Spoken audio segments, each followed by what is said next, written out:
Welcome to Anchors Away, a podcast for boaters. As a marina owner and Freedom Boat Club franchise owner on Lake George, I get to see every day the joy that boating brings to people's lives. There's nothing like seeing the smiling faces headed out for a fun day on the water and the experiences we help provide and memories we help make as people disconnect from their busy lives and reconnect with family and friends. Our podcast features conversations with boating experts and industry leaders where we discuss things like how to get into boating, industry trends, boating destinations, tips, tricks, products, and more. From beginners to experienced boaters, we hope these conversations will inspire you to get on the water, spend more time on the water, and introduce others to the boating lifestyle.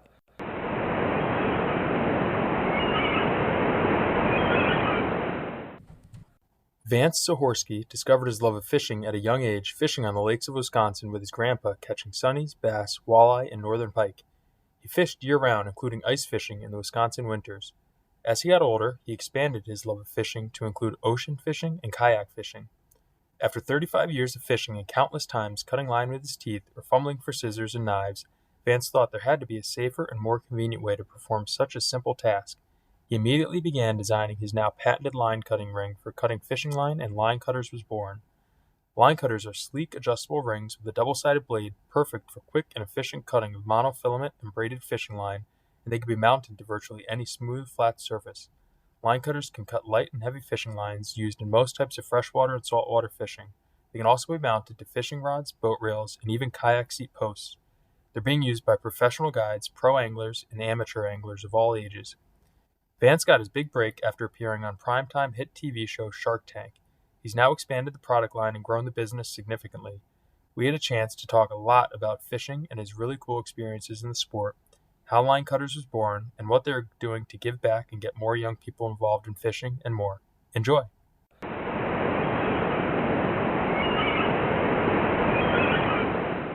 I gather you're just back from a trip to Minnesota. What was happening out there? Well, we had our annual get-together ice fishing on Mille Lacs Lake, and we braved the freezing cold temperatures and try and pull big fish out of 6 to 8 inch ice holes. So we made it back without freezing. You know, we complain in upstate New York about our winters and how cold it is, but we are certainly not frozen enough on our lake for ice fishing yet. Yeah, it was cold. Yeah. With the holiday season coming up, is this a really busy time for you with all the products you have?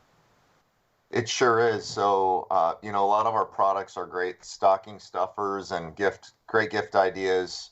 So October, November, December is always really strong. And then the trade show season for the fishing industry and boating industry is January through March, April. So we're kind of right in the thick of it right now for our busiest time of the year. Awesome. How did you get into boating initially? Has this been a lifelong passion of yours? Yeah, so my grandfather had a small boat when I was growing up. We'd go visit his place on Lake Chautauqua and Prairie Lake, Wisconsin. So at a young age, got introduced to just some small like John boats and then pontoon boats, kind of that Midwest feel. And then we moved down to Texas, and I got introduced to saltwater fishing. And from there, that's really where I got into kind of more of your bay boats / offshore boats, and now I get a chance to ride on some really, really cool boats. So yeah, that's kind of how it all started just as a kid. Do you remember learning to drive and operate the boat? Is that something your grandfather taught you? Yep, absolutely. And I remember as a kid distinctly that pull start Johnson. It was a white Johnson motor. I think it was like maybe a 25 horse. And I remember cranking on that thing and that first pop of that kind of bluish smoke. And it was just, as a kid, I don't know, that was my first experience with a powered floating vessel. And it just to this day, I smell that and it just brings back so many memories. That's great. Yeah, that's one of the cool things about boating and fishing is just that instant nostalgia and how you can pull these memories back from 20, 30, 50 years ago, and it feels like it was yesterday. It's so vivid. Did fishing enter the picture pretty early on with the boating, or were you recreationally boating? I would imagine with some of the John boats and stuff, you're getting right into fishing. Yep. So right out of the gate, fishing's been a big hobby of mine, my biggest passion. And then from there, as I got older, got out of college, met some other friends that had various hobbies. Like in Arizona, I lived in there for a while. Then I got experienced to wakeboarding, and then that was a big section of my life was doing kind of water sports and stuff. So that's the recreational boating. I got into that later. You sounds like you've been all over the place living and probably traveling with the business too. Do you have a favorite place or a couple favorite places that you like to boat? Yep, I definitely would say Isla Morada area, the Florida Keys, is by far my favorite place to be. There's some just big, beautiful boats out there that can, run to the Bahamas.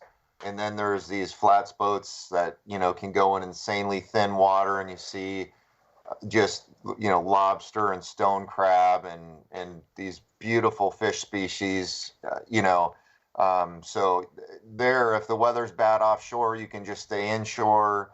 And it's literally like an outdoor park, outdoor aquarium. It's just, for people that have seen, it's unreal. Yeah, how many days a year do you get to spend down there? Only about a week. So Oh, about 1 week a year I get down there. There's a big fishing show called ICAST. And ever since I started going to that show, I try and time my annual trip around that show, because I used to go before I got into started a fishing business. I would just go once a year, and now it's so important. I still time it around that time. now do you have a favorite type of fishing? You already mentioned ice fishing, so you're really doing it all seasons and all types of water.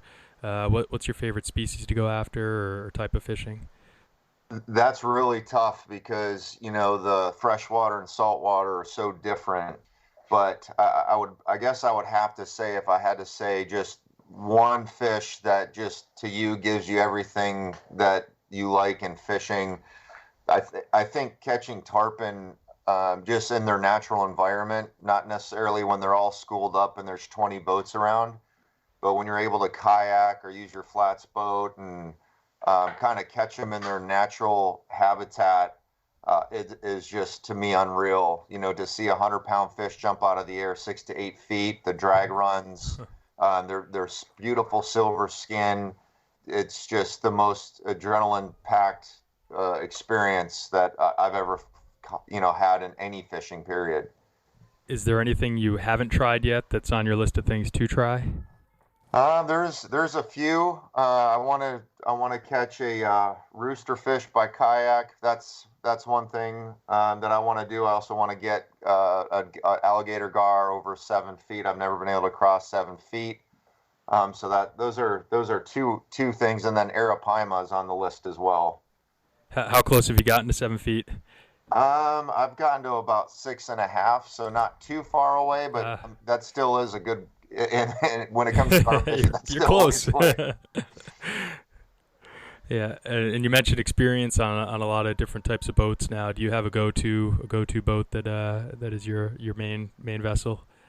Well, I'll tell you my dream boat, which I got a chance to go on. I had a Ranger bass boat, 17 and a half foot Ranger, just awesome, well built bass boat. And then when I lived in Arizona, there's a great striper lake on Lake Pleasant, Arizona, and it's got about 200 feet down, kind of a blocked river system. So I wanted to get something I could troll with because the state records was caught out of that lake. So I picked up a 20-foot Pro Line, picked it up, ordered it on Florida without seeing it, had it transported, and that was my baby. It had electric downriggers, Canon downriggers. That had outriggers. It had Furuno system. I added a Lowrance HDS7. And it was just iPod dock. It was the most amazing boat for my price range at that time. So that's really, that 20 to 26 foot center console, I think, is like my favorite boat. But some of the boats I've been on, I'd never, probably be a while before I could afford them. I've been on a 43-foot Viking out of Port Aransas, Texas, called the Port A Fino. Went to Panama, was on a 46-foot, I think it's called a Bertram. I've got pictures of it in Panama. So I've been on a couple of really neat boats that are just unbelievable, like a dream. You mentioned iCast and you talked about your boat with all kinds of new technology and gadgets and stuff. How is technology really evolving and changing fishing for you? Well, so we make fishing accessories that are designed to just make life easy for hardcore anglers and recreational anglers. I started off with a ring that cuts fishing line. You wear it mainly for just when you're on the beach fishing for shark. You need to cut something like 100-pound braid quickly. So I invented a ring, got onto a TV show called Shark Tank, and the ring really took off. And then that opened some doors for other things because anglers were like, well, man, I love the way your patented ring cuts, but I'm going to put it on my fishing rod handle, or I'm going to put it on my boat rail or my kayak seat. And our customers really help push me into innovating newer concepts or newer versions of our cutting tools. And now fast forward to today, a couple months ago, we released a peel and stick ceramic blade flat mount that several boat manufacturers are actually starting to install and put on their boats, which will be released in 2020. Wow, that's awesome. Yeah, so it's really turned into a thing where there's this big push with innovation. Some of these boats now, it's literally like Air Force One on the cockpit. They can do insanely awesome things, autopilot, radar, all that stuff. But then the person on the boat, when they want to go cut their fishing line, they're using their teeth or they're using, looking for That's a really pliers. funny contrast. Yeah, right. So I just thought that, wow, what an opportunity to come in and, one of the most common overlooked aspects of fishing is, on a $2 million boat, and they're using fingernail clippers and fillet knives. I thought, we can help out with that, and it's really starting to take off. Yeah, I want to back up a little bit, and I think we kind of buried the lead here a little bit. How did you just conceive of this? I know you had the idea that we could make cutting lines easier and do it a better way, but how did the idea of the ring and the line cutter come together? I'll just give you the quick story. So, like I said, growing up when I was 4 years old, fishing in docks in Wisconsin, constantly dropping clippers through the dock, trying to soft a knife through some braid or spider wire, and then biting line through high school, chipped my tooth twice. Ended up at a friend's wedding in Florida. I fish everywhere I go. So I ended up throwing a casting net, caught a mullet, cut it up with my bait knife, threw it out, hooked a shark, got the shark on the beach, and it got all tangled up in my 100-pound test Power Pro. So I ran up to my tackle box to get the knife that I was using to cut bait to cut it loose, and I stepped on the knife and almost completely cut off my pinky toe.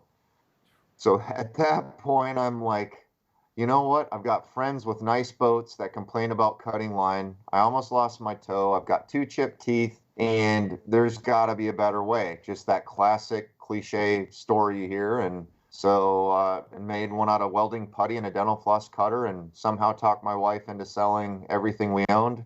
Walked away from a 10-year job and went for it, and here we are. And how did that lead to Shark Tank? Well, the ring, we weren't, I knew it was a good idea because I was actually using my prototypes like all the time. Like when I would rig and stuff, I'm just like, oh my God, this is just so much easier than stopping and picking up my scissors. So I knew it was a good idea, but I didn't know if everyone else would know it was a good idea. And so when we launched, we had sold 5,000 units like almost immediately, thanks to Instagram and social media. Just people were sharing and tagging and posting. So they went fast. So then I knew I needed some income to help scale or help grow the business. So I heard about Shark Tank. I was a big fan of Shark Tank. I had promised my wife if we sold our house, I would get on Shark Tank. So I had to, yeah, she thought I was crazy. So I kind of felt some pressure, put some pressure on myself, and then applied, and then got on there. And they liked the story about chasing the American dream. And, when 7 to 10 million people see your idea, it worked out well. That's great. Yeah, and social media, a big part of your initial growth. I see just your, 70,000 Instagram followers and tens of thousands on the other social media. And is that still a big part of your growth? I mean, I enjoy following you, and I enjoy following you on LinkedIn, and the pictures are great and the stories are great. I imagine that's going to continue to grow, but 70,000 now alone is a very impressive number. Well, thanks. Yeah, and the interesting thing is for us, we've never paid for a follower. So Instagram's changed their algorithm. It's harder to really build your pages. But back in the day, you could pay bots, and they would go around and just like and comment on a bunch of people's photos, and then they like you back, and then you delete your followers, and there's this whole science behind it. And from day one, my biggest thing is, if you like who we are and what we're about, we donate to three categories. We have a sense of humor that sometimes may, rub people the wrong way, but we're just going to be who we are and be real. And we hope people see our vision and want to be a part of it. And that's really how we've set the framework on our business model and how we communicate. And what we found is you tend to have a bigger engagement rate. So like, we post hot sauce challenges. And now when we go to trade shows, people will be like, it's called the end. Did you bring the end? And we're like, yeah. And they know the story. They know our ups. They know our downs. They ask us about when we went through Hurricane Harvey, and they know that we sold a boat and we want to get another boat wrapped in line cutters.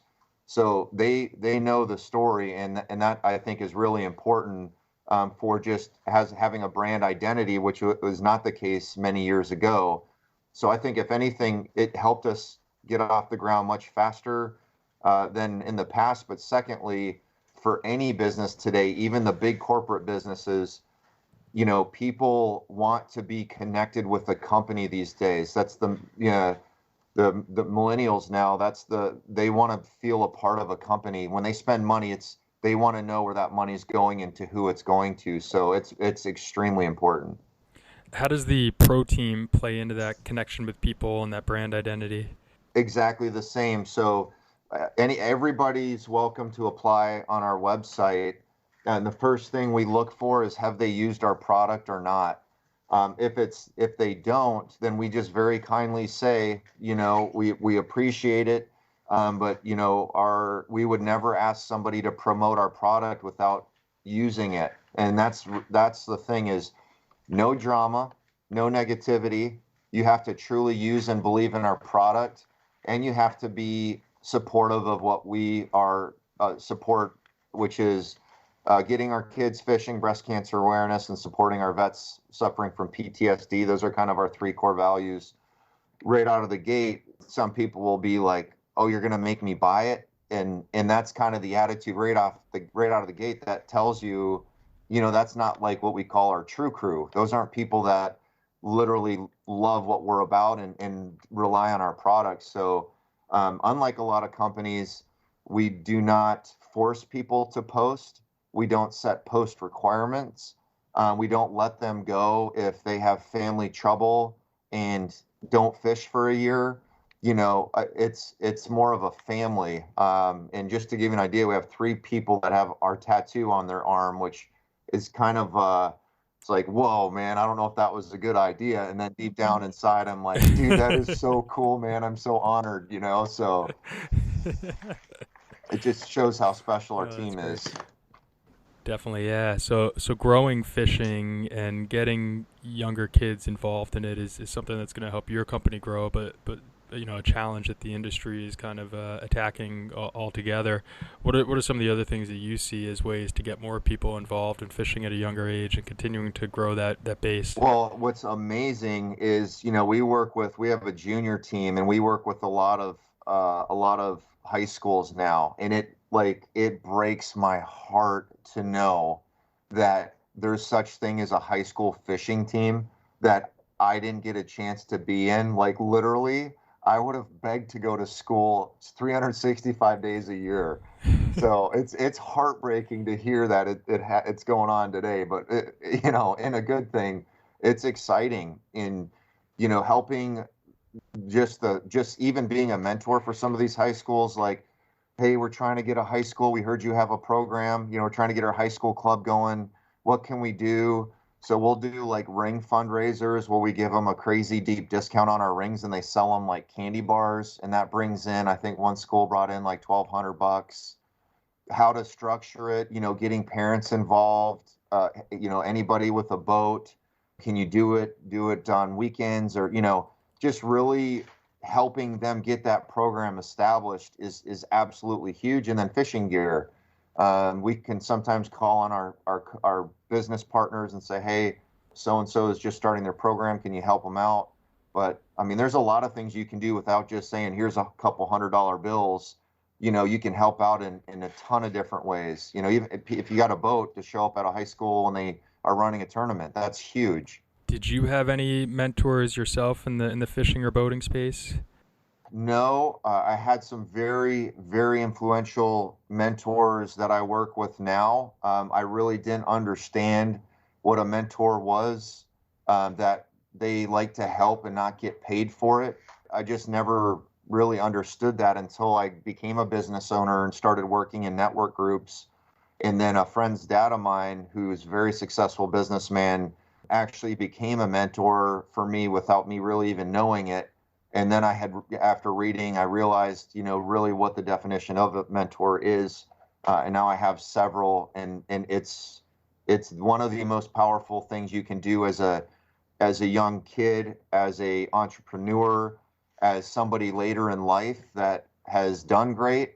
That's one of the most important things you can do is have mentors in your life for both personal and professional. This is a two-part question that kind of goes along with that a little bit. Is there a best piece of more fishing and boating than business advice you've received, and what is the one piece of fishing or boating advice you give to people when they ask you about getting into it? I think the number one thing for fishing is literally, well, there's two. One would be everything you could ever possibly want to know is on YouTube and on the internet. So it's real easy to say, well, I don't know what type of bait to use, or I don't know what's biting now, or what water temperature, or, this or that, or I don't know what fishing line to use.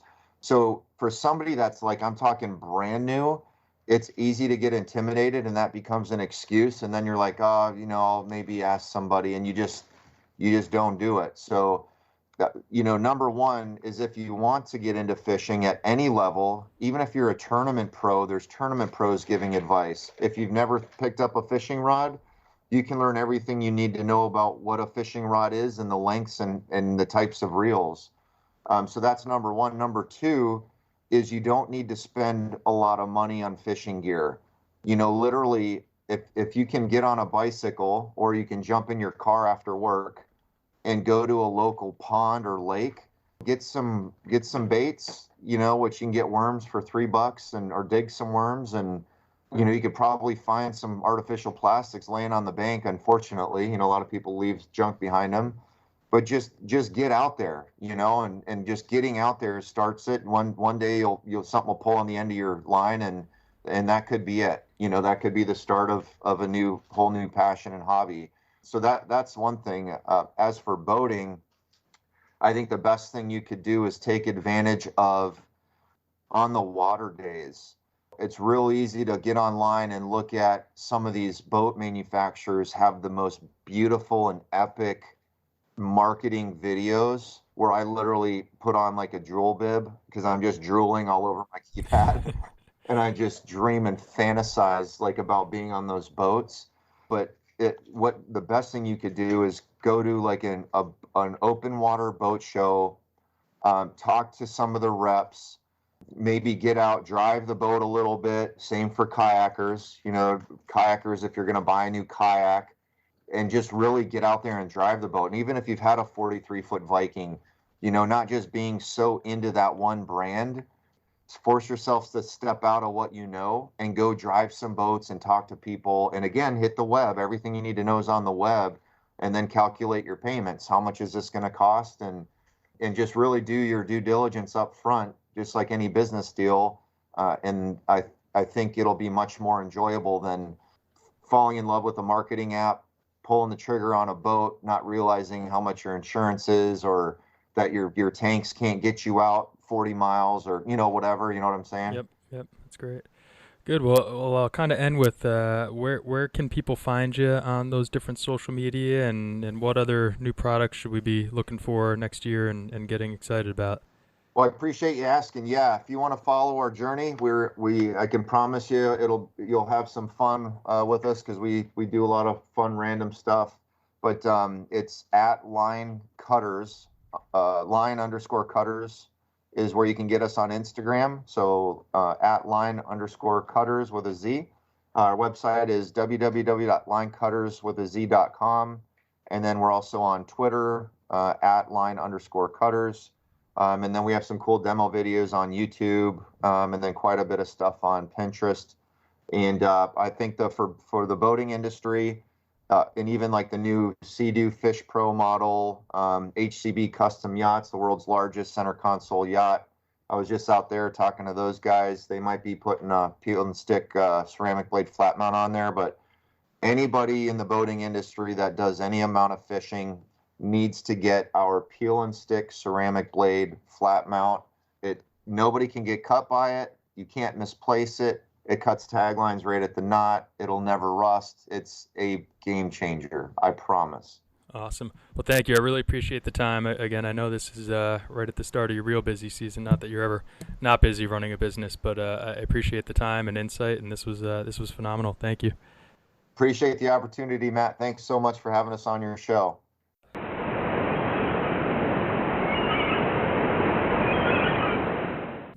His passion for what he does and the customers he serves is evident from the start.